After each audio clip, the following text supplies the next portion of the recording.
Alors Banzai, oui, j'ai souvent reprogrammé mon cerveau, effectivement. Oui, oui, oui.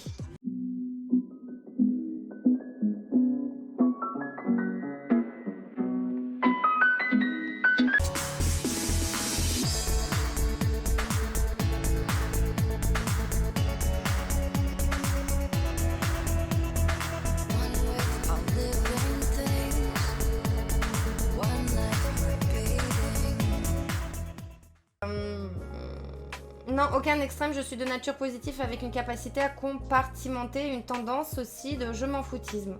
D'accord, bah d'un côté avec le côté je m'en foutisme, je pense que effectivement t'es pas une personne qui est dans la victimisation, parce qu'une personne qui est dans la victimisation par exemple, elle n'est pas dans le côté je m'en foutisme, c'est une personne qui se focus uniquement sur l'aspect négatif de sa vie. Et en toute chose t'as du plus et du moins. En toute situation t'as du plus et du moins. Tout dépend qu'est-ce que t'as envie de nourrir dans ta vie réellement.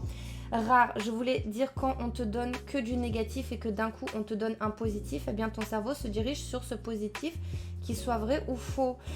Oui, parce que le cerveau ne fait pas la différence entre ce qu'il vit et ce qu'il imagine.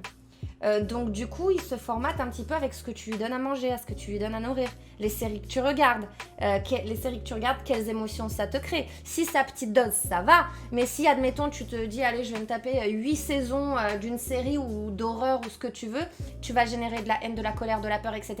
Et en fait, ça va être tellement à forte dose et si tu es fragile à ce moment-là, ça va forcément avoir un impact sur ton psychique. C'est pour ça, faites attention à ce que vous donnez à manger à votre cerveau, d'un point de vue documentation, alimentation, enfin, qu'est-ce que vous lui donnez. Ça peut être aussi les personnes avec qui vous passez du temps. Si c'est des personnes toxiques qui vous rabaissent même pour rigoler et que c'est leur passe-temps favori, ça c'est une nourriture très mauvaise pour votre cerveau aussi. C'est de la psychologie en fait, Sacha, non? La reprogrammation du cerveau. Oui, ça fait partie aussi, effectivement. C'est tout ce qui est du coup neurosciences. Étudier la neurochimie du cerveau, parce que tu peux pas aller contre la neurochimie, donc comprendre la neurochimie de ton cerveau, parce que d'où vient une identité? Ça vient d'une petite sensation qui dure quelques secondes, qui t'amène à une émotion qui, elle, va durer quelques minutes, qui va t'amener à une humeur, qui va durer quelques heures, à un comportement qui va durer quelques jours. Et si tu continues dans cette même énergie, ce comportement qui va durer quelques jours va t'amener à des traits de caractère qui vont durer quelques semaines jusqu'à des traits de personnalité sur quelques mois et une personnalité à l'année.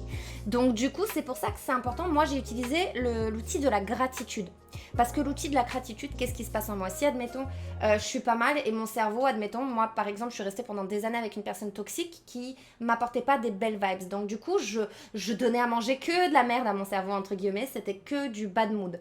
Donc du coup, j'ai commencé à me focus sur les émotions positives, me rappeler des choses que j'ai pu vivre, de ce dont je suis fière, les moments forts avec mes amis, les moments forts où j'ai remporté des trucs, où les gens ont été fiers de moi, des émotions qui me nourrissent. Et du coup, vu que le cerveau ne fait pas la différence entre ce que tu vis et ce que tu imagines, quand tu te mets en gratitude, même de ce que tu as, d'être en bonne santé, d'avoir tes bras, tes jambes, les yeux, tout ce que tu veux, ce qui te met en bonne humeur. C'est-à-dire être en pleine conscience de ce que tu as et te concentrer sur le plus.